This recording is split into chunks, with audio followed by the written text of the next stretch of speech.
Here is Sailor Studio 243. Now, this is a mid-tone dusty blue that is much lighter in the writing sample than in the swatch. And the chromatography shows this to be a true blue. As papers change, there is some minor tone shift and light touches of shading that show up fairly frequently. On non-fountain pen friendly paper, the performance is just as good as on premium paper. No feathering and no signs of aggression, making this really good for student note takers. This is certainly too light for me to really want a bottle.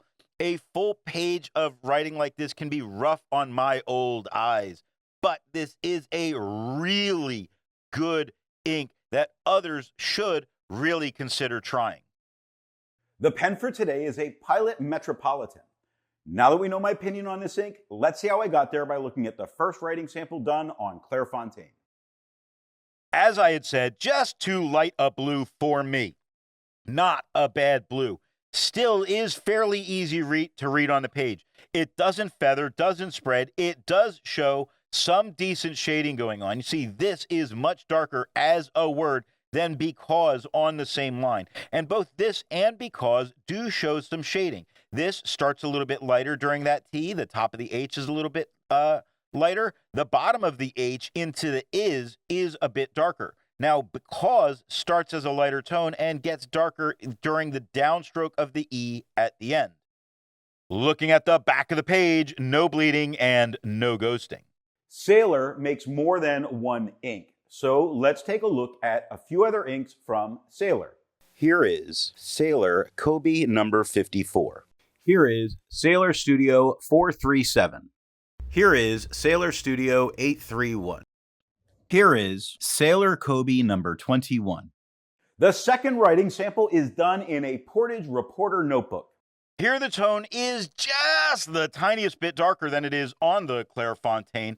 It doesn't feather. It does have the slightest bit of spread. If you back up and look right when they were side by side, the tiniest bit, but the spread's not being a problem. And since there's no feathering, it's not a problem. It does shade as well as it does on the Clairfontaine, though this, I just don't care for how it looks on this paper compared to having seen it with other papers.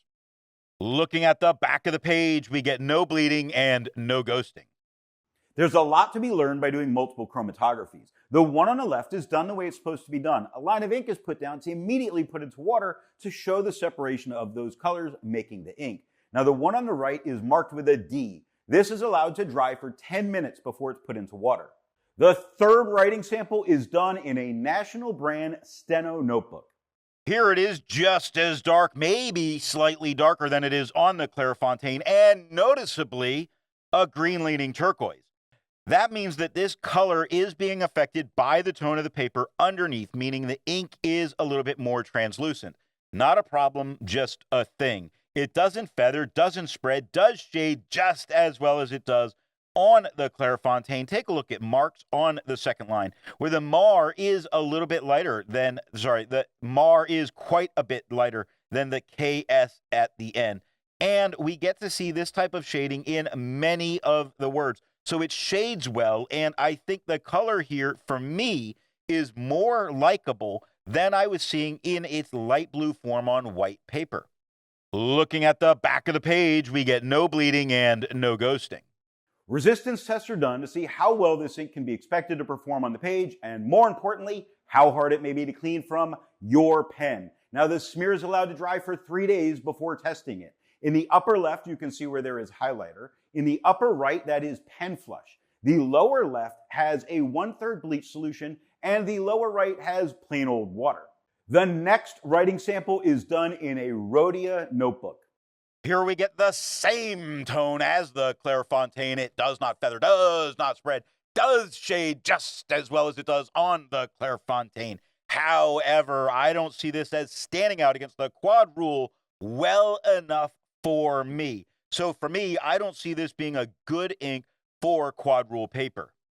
Looking at the back of the page, we get no bleeding and no ghosting. With over 1,000 inks reviewed, let's take a look at a few more blue inks that are out there.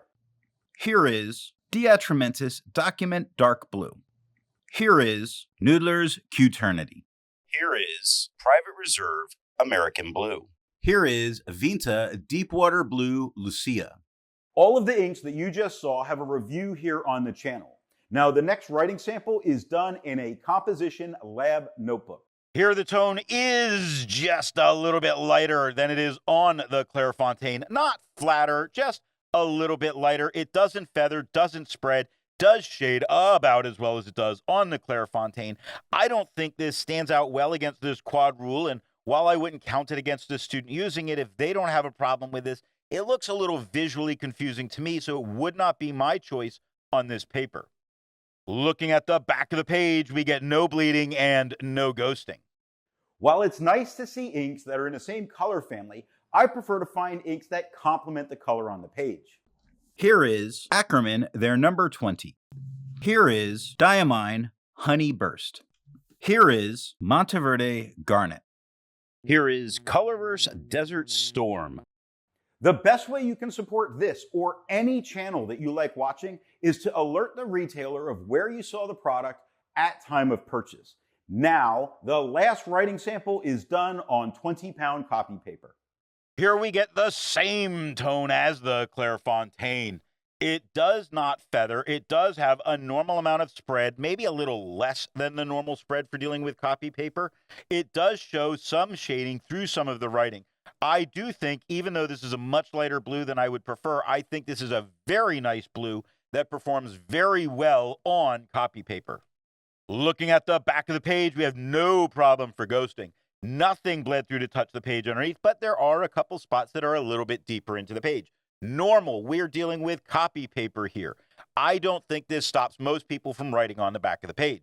So what nib and pen do I think are going to give the best writing experience with this ink? The medium flow, medium nib of the Pilot Metro gives a light dusty blue with shading throughout.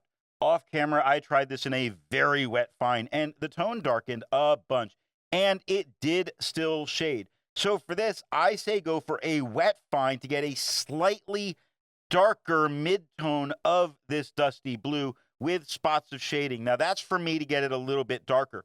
If you really did enjoy the tone you got here in the writing, which isn't horrible, it's just not me, then a medium flow, medium nib was excellent.